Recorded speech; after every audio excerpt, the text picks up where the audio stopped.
Just give it a minute or two to kick into gear.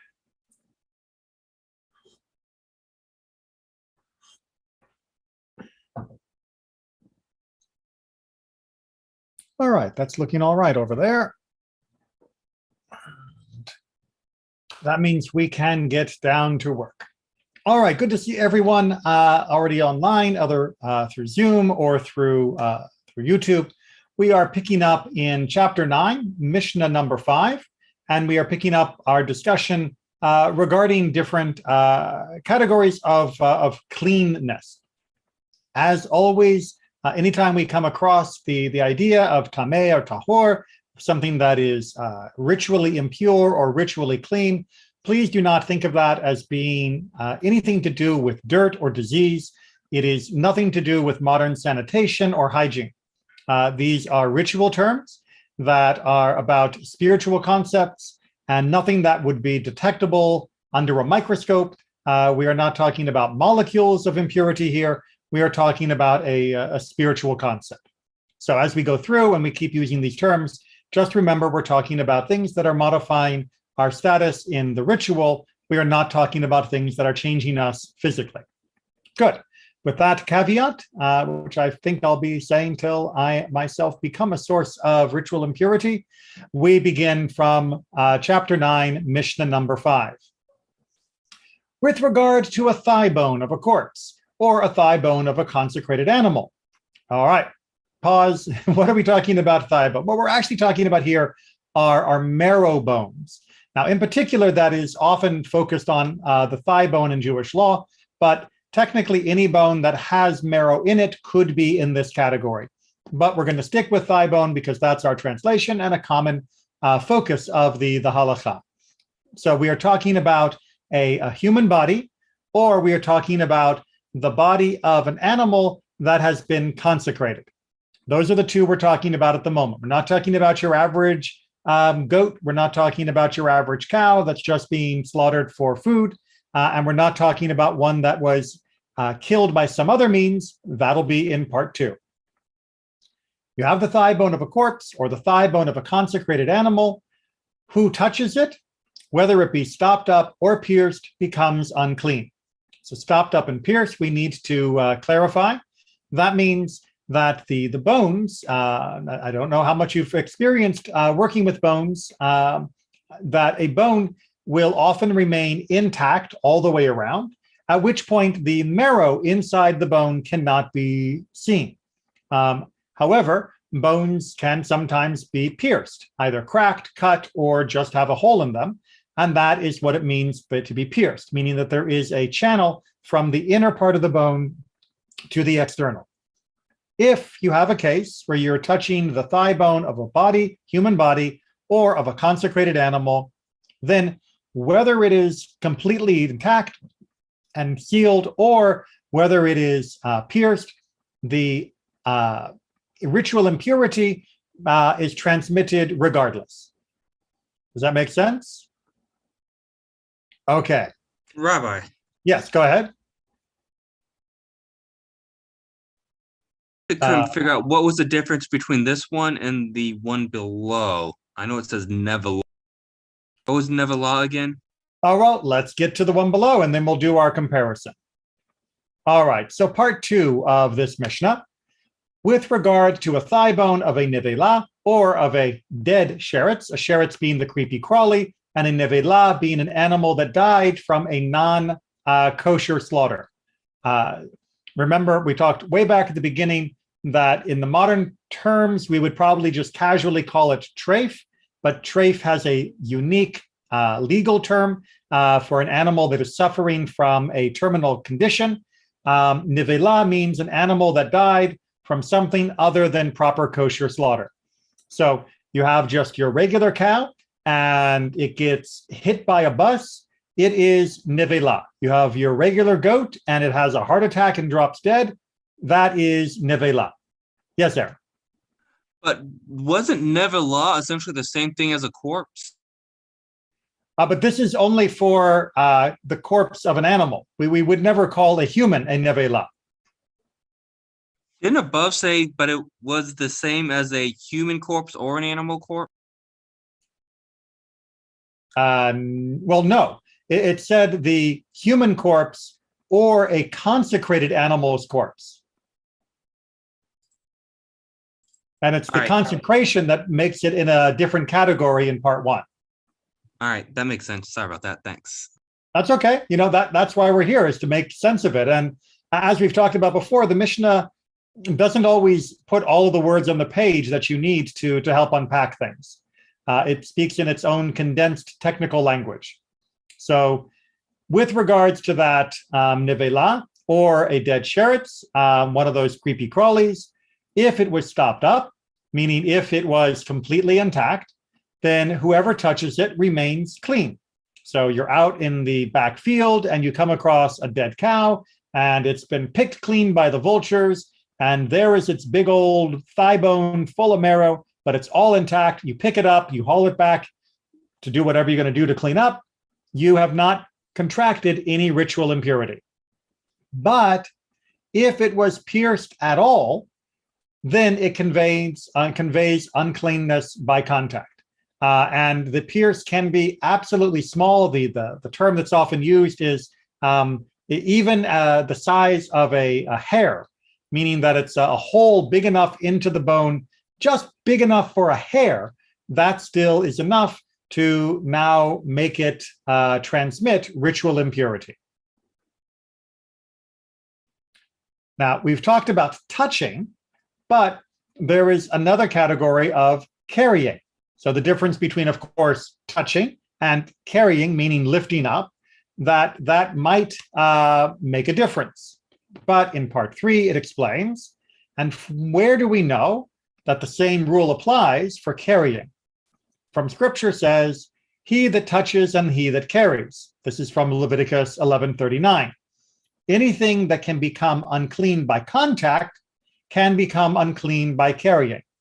And anything that cannot become unclean by contact cannot become unclean by carrying.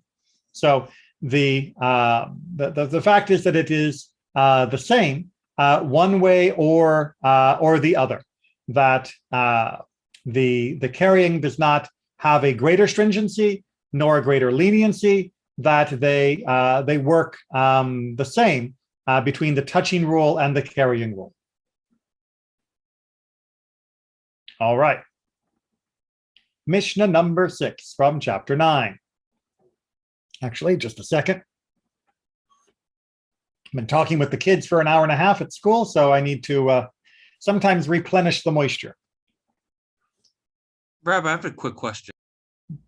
Go ahead. Why do they put the corpse in the same category as the consecrated nevelah? What about consecration makes it similar to a human corpse? So, in fact, it's perhaps a more subtle question than you're even thinking.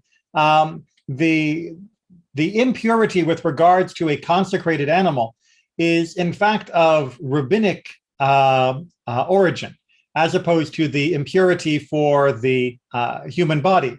The human body, of course, is explicitly described as being a source of ritual impurity in the Torah. But the body of a consecrated animal is not described in the same way. But the rabbis are very clear, and they talk about this elsewhere, of course. And as I always say, they assume you just know every other piece of Jewish law except the one you're reading. But they imposed a ritual prohibition, a ritual impurity, as a precautionary measure. And they did that for 2 reasons. One, as you can see from Rabbi Kolp's great commentary, that a consecrated animal might become disqualified either by pigul, which we've talked about is when the priest has the wrong intention, or becoming notar, meaning that it is left over beyond the time period in which it should be eaten. And they are worried that in the normal run of things, if you were to allow the pigul to not be a source of ritual impurity, you might be tempting, almost encouraging the Kohen to deliberately have the wrong intention while performing the sacrifice, because that way they can say, oh, sorry, I was thinking of something else. I thought you were the guy before you. I made the sacrifice with the wrong intention, that means that this sacrifice is off limits to you. And that might mean that the priest would then have lunch based off that sacrifice. He would be tempted to potentially not be careful or deliberately do it wrong in order to take possession of the leftover meat.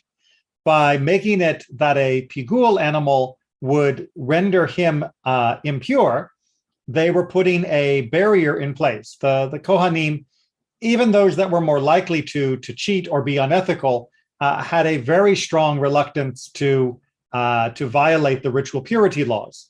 And they felt that by making the corpse ritually, the animal corpse ritually impure, that would keep the Kohen from doing that. And likewise with the notar, with the part of the sacrifice that is left over beyond the time it should be eaten, by rendering it ritually impure, it will force people to not be negligent, to not be casual when they are eating the sacrifice, but instead to eat it in a proper time frame. So that was a reason why it ends up receiving this similar status, even though it is not built into the Torah itself. So you're right, these two things do not automatically go together. There was a very deliberate reason for putting them together. And by the way, just because it's one of my all-time favorite horrible stories, in the Talmud, they discuss the Kohanim to explain that indeed some of them were very unethical, but still obsessed with purity.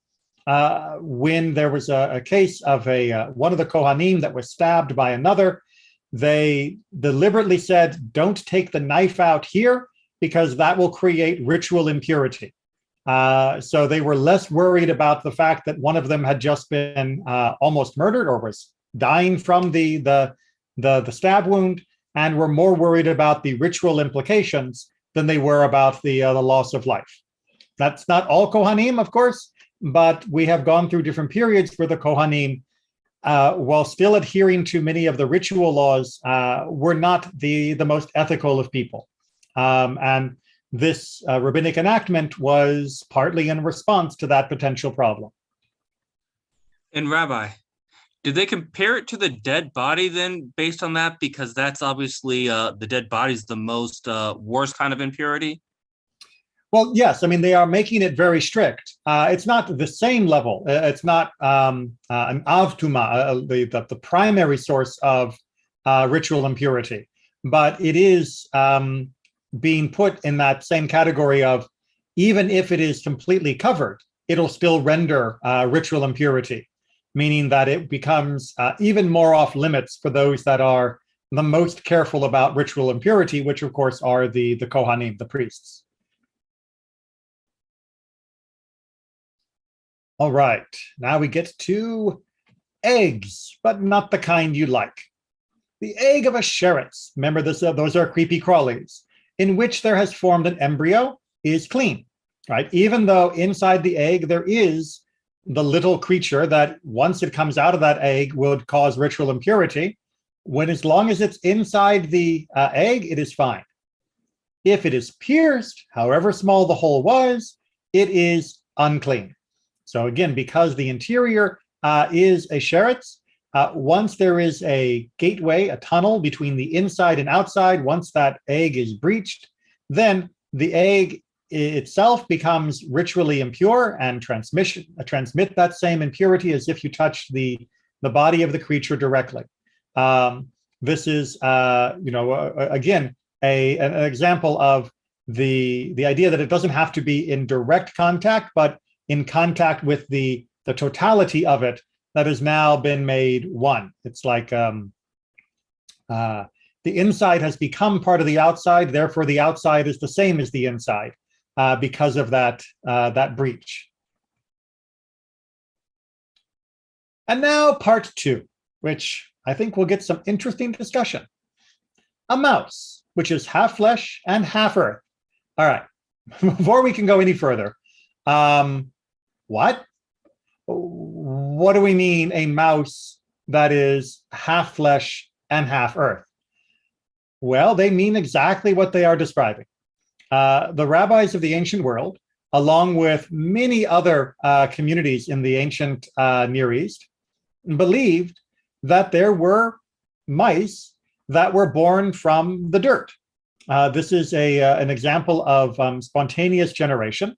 They believe that fleas could be born from dust and salamanders from fire. They believed that some mice, at least, were born out of dirt, and that in the process of being born, so to speak, they went from being all dirt to being all mouse, which means we now have the question, what about the mouse that's in between? Half of it is still dirt and half of it is now mouse. Now, does this mean that they believed something that was scientifically wrong?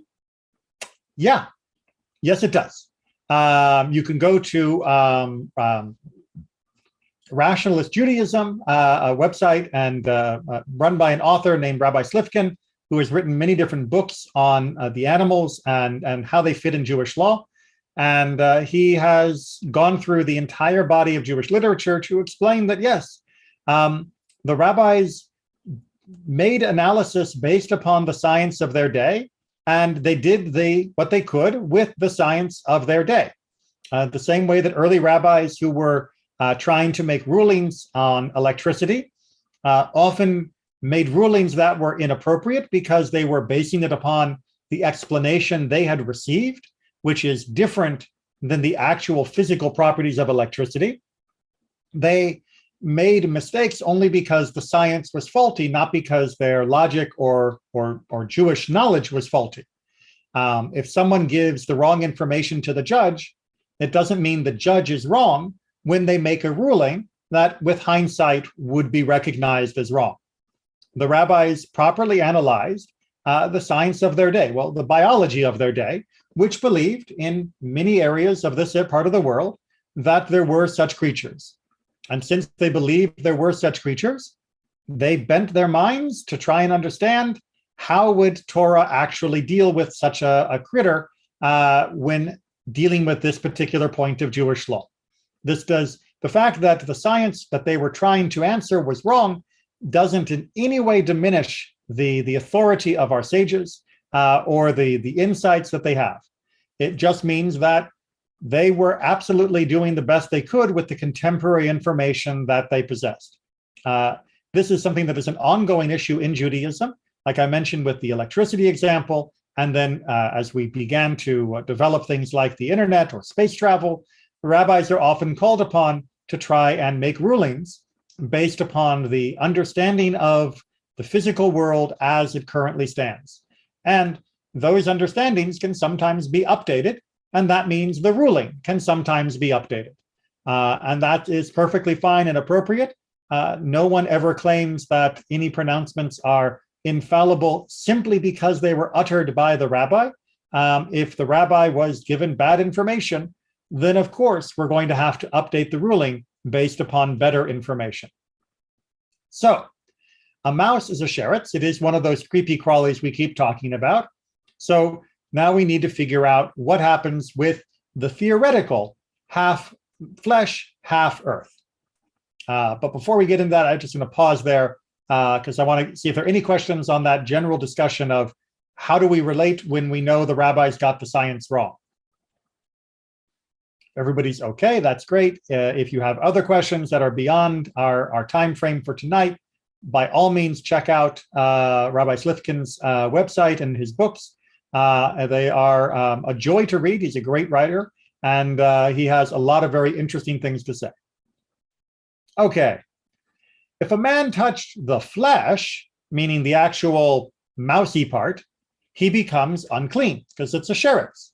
But if he touched the earth, he remains clean because, that's not actually flesh. Rabbi Judah says, even if he touched the earth that is over against the flesh, he becomes unclean.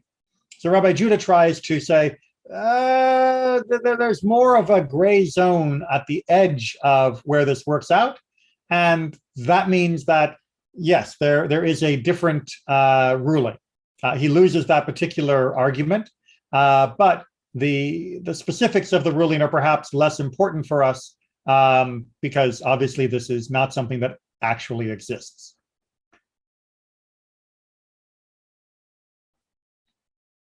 Nine, 7. And if you'll excuse me again.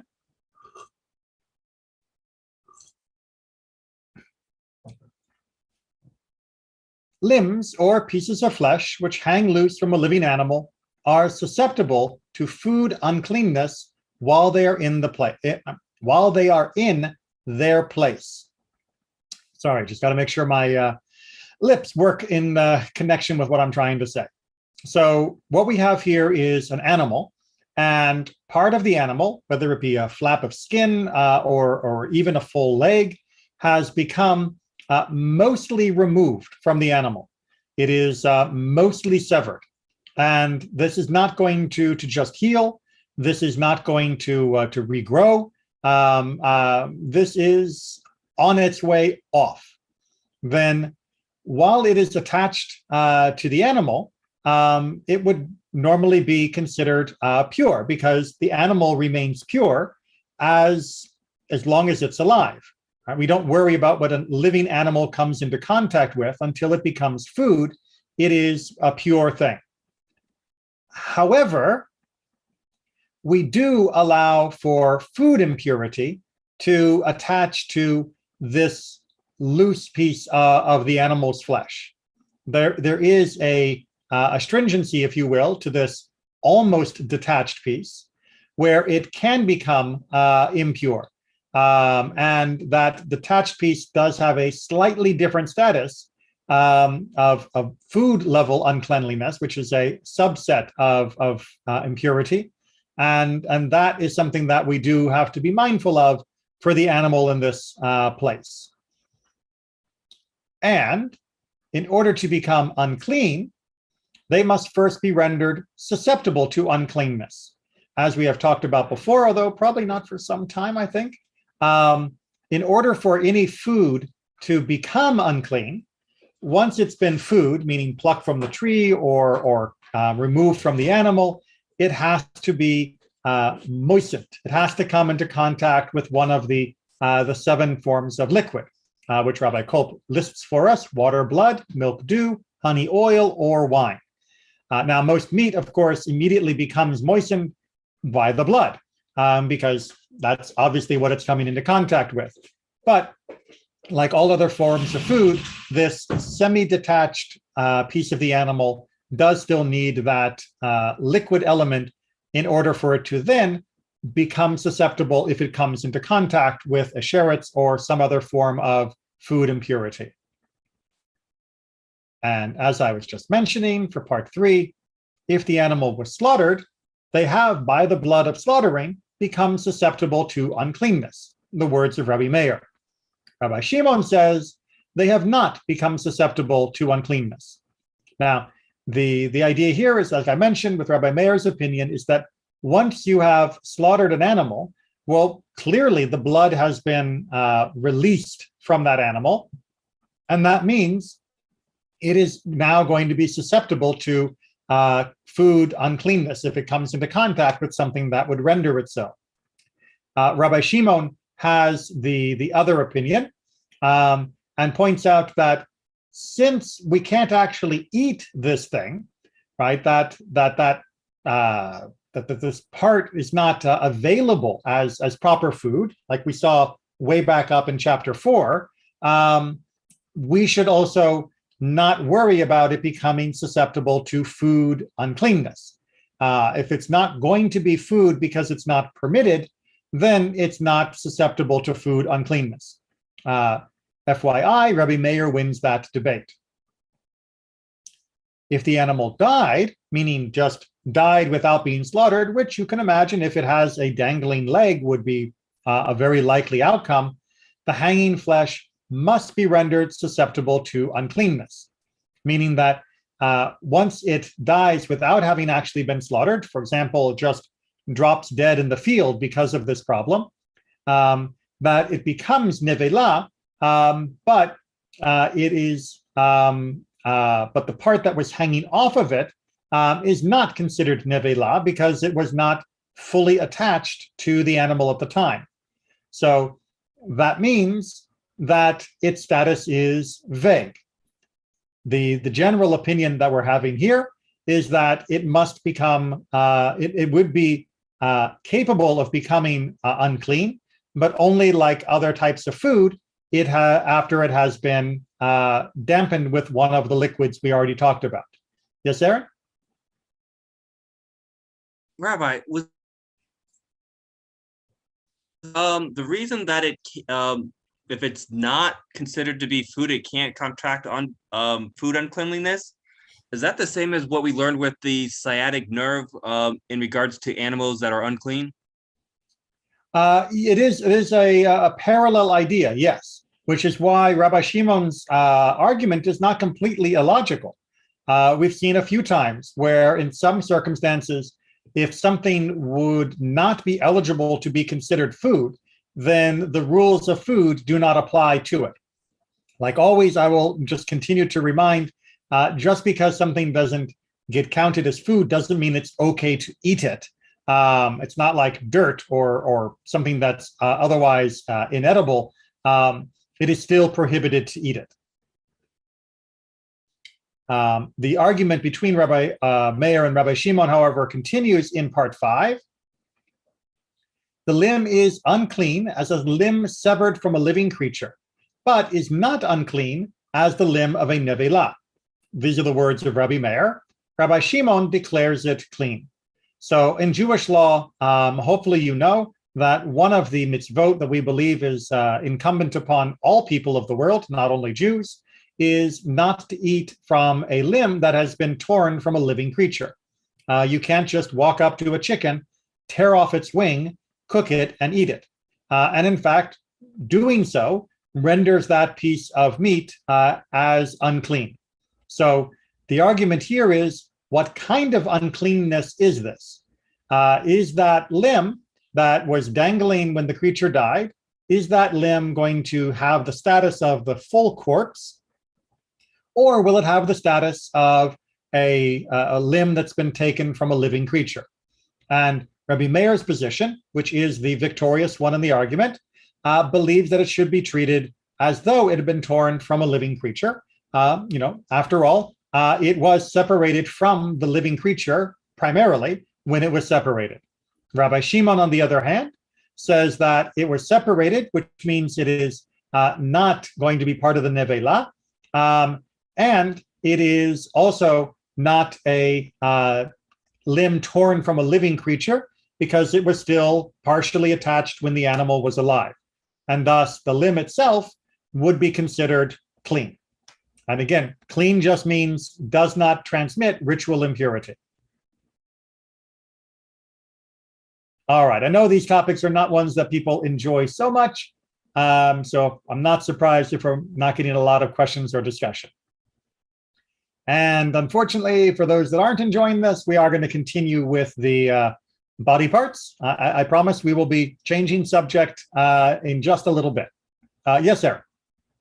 I have one question. How can we talk about nevelah instead of, how come it doesn't just take the body of the same status of the corpse, or not take the same status of the corpse? Well, it's because in this case of the fact that it is mostly detached. It is like everything in Jewish law, well, not everything, like almost everything in Jewish law, we often will focus for what seems like a long period of time for those that aren't familiar with our style on the edge case. Everybody knows that if the animal drops dead, the whole thing is nevelah. Everybody knows that if the leg is completely ripped off before the animal dies, that leg does not have the same status as the rest of the body. But if the leg was just hanging by a thread, that's where we're going to have to discuss. So the reason why it doesn't have the exact category of the nevelah is because this case was chosen precisely to highlight that a limb that had detached itself in the sense of never becoming part of the animal again, but had not detached itself in the sense that there was still a shred of connection, would have this unique in-between status. And that in-between status would highlight the more normal status of completely severed or completely intact. But I really do appreciate, and in all honesty, I will say even I can get frustrated sometimes when the Mishnah is talking about topics that seem very unlikely. But then I remind myself it is by knowing what is unlikely that we learn the most interesting interpretations, because dealing with the commonplace is usually very easy. If you are frustrated and really want to know more about the commonplace, by all means, read Shulchan Aruch, read Mishnah Torah, which covers the commonplace in much more explicit detail, as well as covering the uncommon situations as well, without quite as much ambiguity as both of those law codes, as well as any others, have gone to great lengths to try and clarify these things. Rabbi, the Shulchan Aruch wasn't translated into English, right? Except for the Kitzat version? So the translation of Shulchan Aruch, I don't believe that there is a complete translation of the entirety of it in English, but there are a number of different approximations. The Kitzur Shulchan Aruch is not actually the Shulchan Aruch.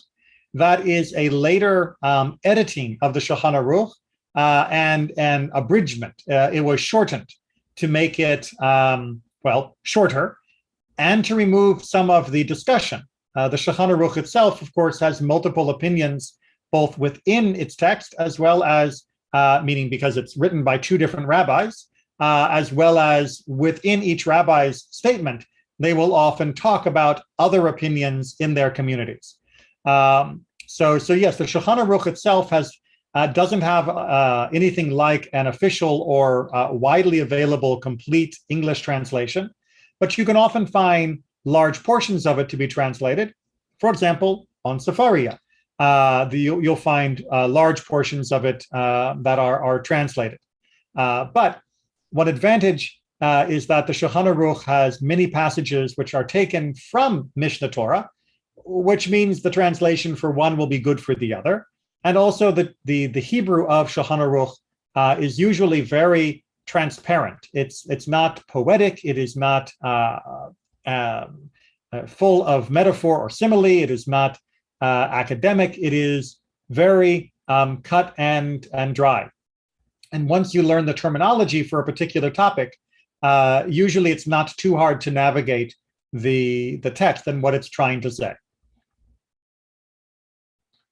But yes, to go back to that other little aside, don't read the Kitzur Shulchan Aruch and think that you're reading the Shulchan Aruch. Realize you're reading an abridged version, heavily edited, and done so in a way that was intended to be extremely strict, because the target audience was expected not to have much learning.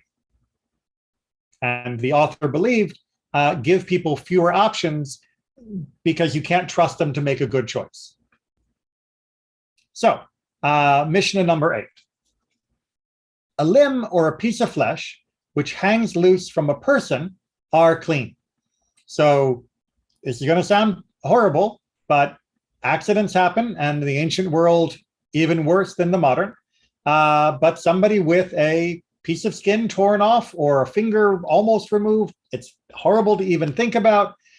That piece is still considered clean because it is the person. It is not a body part. It is not a corpse. If the man died, the flesh is clean. The limb is unclean as a limb severed from a living body. But it is not unclean as a limb severed from a corpse. The words of Rabbi Meir. Rabbi Shimon declares it clean. Now, this is basically, as Rabbi Kolb points out, basically the same argument that we had before, that the flesh would be considered to be pure, but the actual limb would be considered unclean, but it would be considered unclean only at the amount of uncleanliness that comes from having a limb removed from a living person, as opposed to if you were to take a body and remove part of the body, that body part taken from a corpse would have a higher level of ritual impurity. Rabbi Shimon, of course, holds the same opinion that he had with the animals, that it gets the best of both worlds, that it was mostly removed, so therefore it is considered to not be part of a body, and it is mostly removed. Sorry, so therefore it's still attached, so it's considered to be part of a body, but it is mostly removed, which means it isn't the severed part of a body. So you're not getting corpse, and you're not getting body part uncleanness in either direction. All right, we are changing topic. And very conveniently, Rabbi Kolb provides us with our citation from Deuteronomy 18 that will set up our topic. Chapter 10, if I didn't already say that. This then shall be the priest's due from the people. Everyone who offers a sacrifice, whether an ox or a sheep, must give the shoulder, the cheeks, and the stomach to the priest. All right, these are mandatory gifts that belong to the Kohen, which means they are reserved for the Kohen. So what does that mean? Because, it sounds very cut and dry, but as we have seen multiple times when studying Mishnah together, something that seems very simple and obvious, of course, is going to require more analysis. The law of the shoulder and the cheeks and the stomach, this priest gift, is in force both within the land and outside it, both during the existence of the temple and after it, and in respect of unconsecrated animals, but not consecrated animals. So if the animal is just your regular run-of-the-mill cow in the back field, then this still applies to what is reserved for the Kohen. If it has been consecrated to the temple, meaning dedicated for a sacrifice, then it does not apply. And we're going to go through this in just in more detail. For it might have been argued, and remember, anytime anything in Rabbinic Judaism says it might have been argued or you might have said, the answer is, and if you said it, you'd be wrong, right? This is setting up a null hypothesis. For it might have been argued thus: if consecrated animals, which are not subject to the law of the breast and the thigh, are subject to these dues, how much more are consecrated animals, which are subject to the law of the breast and thigh, subject also to these dues, right? So we know that when we are offering a shlamim sacrifice, that the consecrated animal, of course, as a sacrifice, that the priest receives the breast and the thigh of the sacrifice. Since we already know that those consecrated animals give them some, then surely those would also require the others if a non-consecrated animal also requires to give them. So this is a kal v'chomer argument, but it happens to be a flawed one. And that's why using the kal v'chomer, the if this, then so also it's more stringent situation, is a very difficult argument to make, because there are often counter arguments that can pull the whole thing apart. Yes, Eric? Just out of curiosity, when the priest receives the cheek, the stomach, and the shoulder, the priest can do with them whatever they want and does not need to consume them within a state of purity, right? Correct. Unlike a sacrifice, of course. All right, so how do we know that part 3 of this Mishnah is wrong?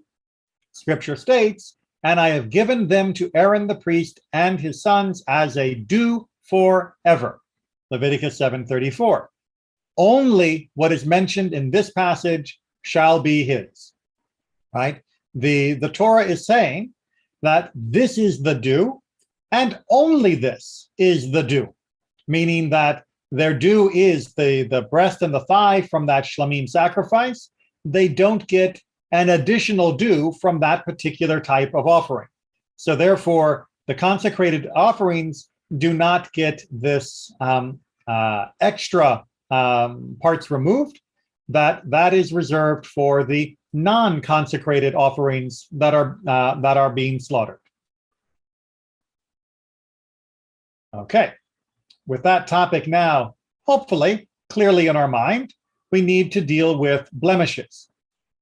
So just a quick reminder, as Rabbi Kolb helps us with, an animal that has a permanent physical blemish, meaning one that is not going to clear up. This is not, a temporary skin problem, blemish in the modern American sense, but this is an actual aspect of the animal that renders it unfit for a sacrifice, and we know it's not going to change, that animal cannot be sacrificed, full stop. We haven't really gone over this and all of the forms of blemishes, and we're not going to tonight. Just for tonight, understand there are certain physical conditions that can happen to an animal or that it can be born with that make it unfit for being sacrificed. Our Mishnah then is going to talk about cases where that blemish shows up before the consecration of the animal, before you dedicate it for the temple, or after you have dedicated it to the temple. So that is going to make a difference when it comes to ruling on the status of the animal. All consecrated animals whose permanent physical blemish preceded their consecration and were then redeemed, make sure we get the right situation here. So I've got a cow. The cow is blemished already. And despite the fact that I should not be dedicating a blemished animal to the temple, nonetheless, I go ahead and say, this cow is for the temple. I consecrate this cow, blah, blah, blah. Well, obviously, I'm going to need to redeem it because I cannot sacrifice a blemished animal. But the question is, because I dedicated it after its blemish had already appeared, what is the rule? Well, those animals are subject to the law of the firstling and to the priestly gifts. And when they become like Chullin, meaning when they are returned to a non-consecrated status, a profane status to use Old English, they may be shorn and may be put to work like any other cow or sheep. And their young and their milk are permitted after they have been redeemed. And he who slaughtered them outside the sanctuary is not liable, just like any other animal, and they do not render what is substituted for them holy. And if they died, they may be redeemed, except for the firstling and the tithe of cattle. Okay, so the issue here is that because the animal already had the physical blemish, your act of consecration was not a consecration of the animal itself, because the animal cannot be consecrated because of the blemish. But you did consecrate something. And what you consecrated was the value of the animal. So you may have thought you were saying, I dedicate this cow, but since that cow had a blemish already, what you were actually saying is, I dedicate the value of this cow. May not have been the way you said it, but that's what you must have meant, because you could not dedicate the animal itself. Everyone follow? Okay, Aaron, yes. And when you say I dedicate the value of this cow, do you mean the value of that specific cow or the value that cow would have had there not been a blemish? The value of that specific cow. Right, this cow in and of itself. And so once it has that status, then certain things are going to be confusing.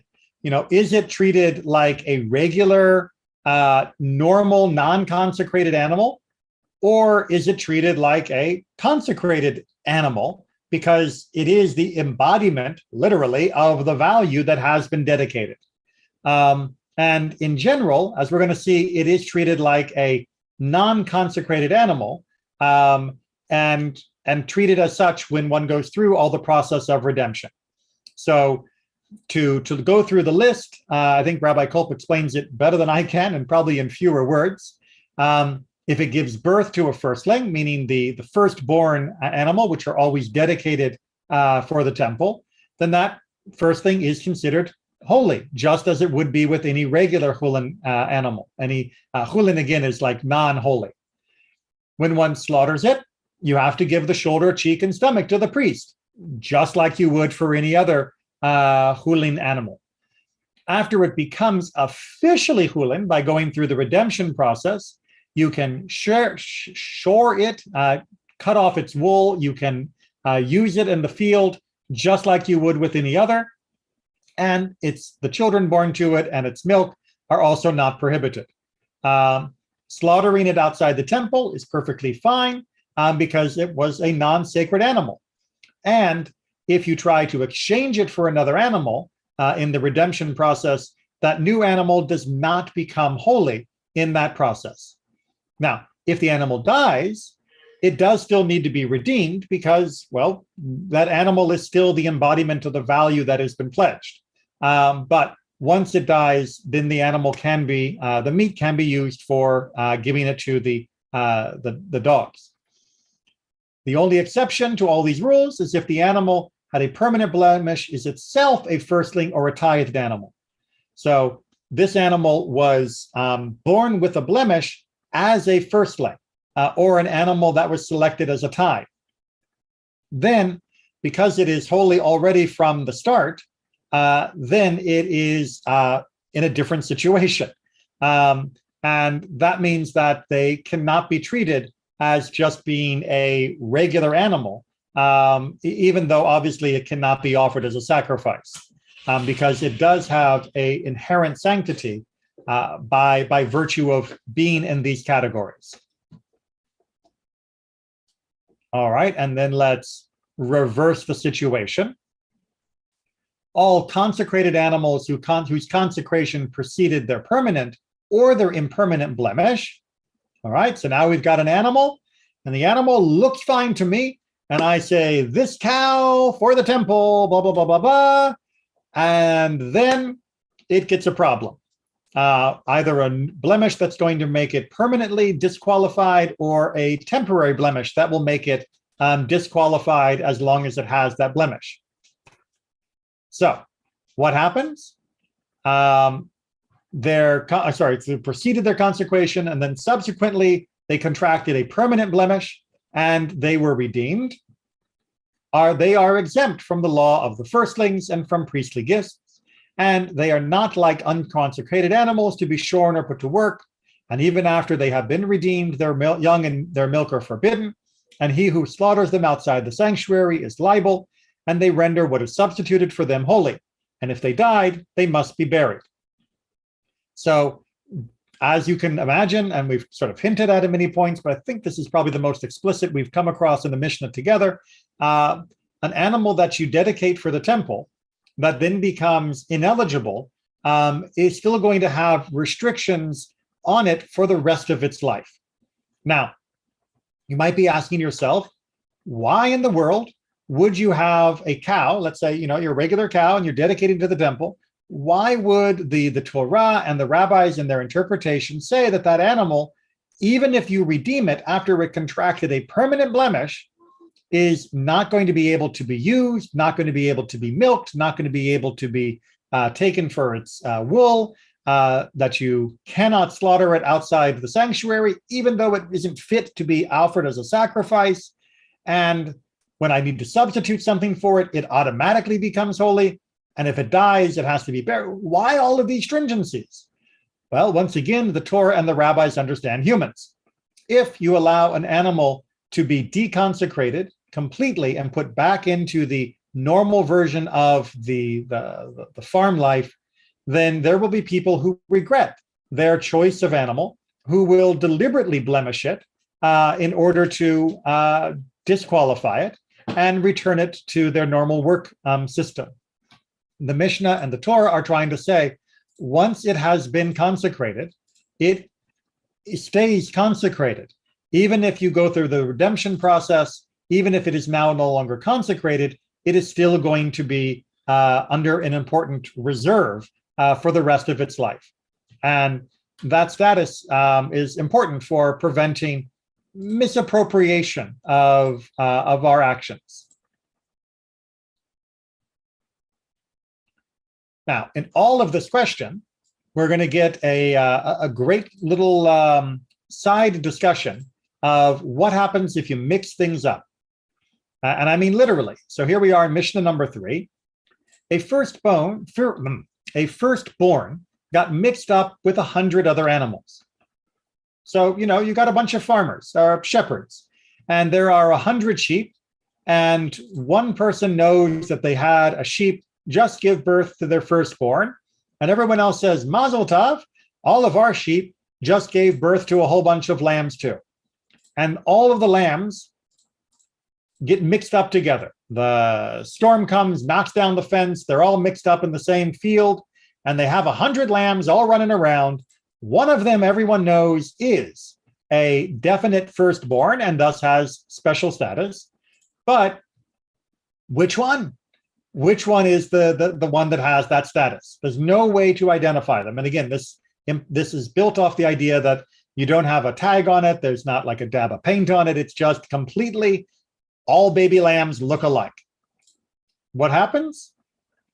If 101, or the same number of people as there are animals, slaughtered them all, meaning each person slaughters a lamb, because each shepherd had their own baby lamb, they are all exempt from the gifts, meaning that no one has to offer the portions that are normally given to the priest, because each one of them can claim that the one they slaughtered might have been the one that was a consecrated animal. And since consecrated animals don't get those pieces, or don't give those pieces to the priests don't get any of that lamb. If one person, on the other hand, slaughtered them all, one shepherd slaughters all 100, then only one animal is exempt from the gifts. We're sure one of them isn't due for the priest, but all the other ones are definitely still, because definitely if they were all his, we know that he only had one animal that was exempt. Whereas in the first half of part 1, if each person only had one, then there's no way for us to know whether each of them had the animal that was actually exempt, and therefore we couldn't demand it from them. This is part of the idea that's here, is that if somebody is coming to make a claim, they have the burden of proof. If the priest is saying, hey, I heard that one of you, I heard that all of you had baby sheep, and I'm here for the big slaughter to get my pieces of the sheep. And yeah, I know one of you had a firstborn, so I don't get a piece of that. That person is coming to make a claim. And they have the burden of proving that the individual animal being slaughtered by the individual shepherd wasn't the firstborn that is exempt from the gift. And since there's no way for the priest to make that claim, because he cannot identify it, just like the owner can't, he does not have the right to take it from anyone. On the other hand, if it was one person and 100 sheep, all to that same person, then we know that only one of those sheep in his possession were exempt, and thus all the remainder are still eligible for having to give the gift to the Kohen. All right, and let's just finish this off. If a man slaughtered an animal for a priest or a non-Jew, he is exempt from the gifts. So again, the obvious case of slaughtering it for a non-Jew, obviously a non-Jew is not required to give the gift to a priest, and likewise a priest is not required to give a gift to the priest, because it says you, meaning the non-priests, are the ones responsible for these gifts. So even though it was slaughtered by someone else who might have been responsible for the gift, because he was slaughtering it on behalf of the other person, it doesn't need to be given. If he had a share in the animal, they're partners with them, he must indicate this by some sign. So if you jointly own a cow, which was not unusual, then if you own it with somebody who doesn't have the requirement, meaning a non-Jew or a priest, then the animal itself is not required to be given in any way, shape, or form. But there does need to be some actual proof of partnership. It's not the kind of thing you can just claim to avoid giving the priest their due. If he said, accept the gifts, he is exempt from giving the gifts. All right, so now we are dealing with selling an animal. It's not clear, I know, but it is built into the subtext of the Mishnah. So if a priest sells an animal to a non-priest, and he says he is selling the animal, but not selling the gifts, meaning that shoulder, stomach, and cheek, then the Israelite does not need to pay the value of these parts because they were never his. So the pieces would still belong to the priest, and the rest of the animal would belong to the Israelite. And that just means you have to adjudicate the price appropriately as you work it out, but nothing is left to, nothing additional is given for the gift, because the gifts were never the Israelites' property in the first place. If he said, sell me the entrails of a cow, and among them were the gifts, because stomach would often be connected, he must give them to a priest, and the seller does not need to reduce the price. So in this case, you go to the butcher and you ask him to give you the entrails, and the butcher gives you a pile of guts, and among the guts are parts that belong to the priest. The person who bought it has to give them to the priest, and the seller did not have to reduce the price. Because, you know, when you bought it, you knew that part of what you were buying was going to be given as a gift. So it should have already been reckoned into the price, because when you buy that part, you know that part of it belongs to the priest.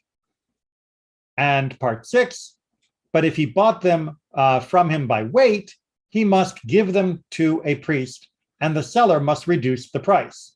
So if you say, I want to buy 60 pounds of cow, and as part of the 60 pounds are parts that belong to the priest, then since you didn't stipulate what you were buying, it meant that the butcher was choosing to give you the part that belonged to the priest. That means absolutely that part doesn't count in the poundage that you are paying for. And if the guy tries to charge you for it, then you can say, no, I asked for 60 pounds of cow. I did not expect that you were going to give me something that I couldn't use. If I asked for the guts, then yes, I know what I'm getting. But 60 pounds just open-ended, I should not be given something that cannot be used by me. All right, questions or comments as we come to the end of our session tonight? And we'll pick up with 10:4 next time. Getting close to the end of Chullin. Again, as I always say, please, if you have other sections of Mishnah you'd like to cover, let me know. All right, then take care, everyone. Be well, and I will see you next time.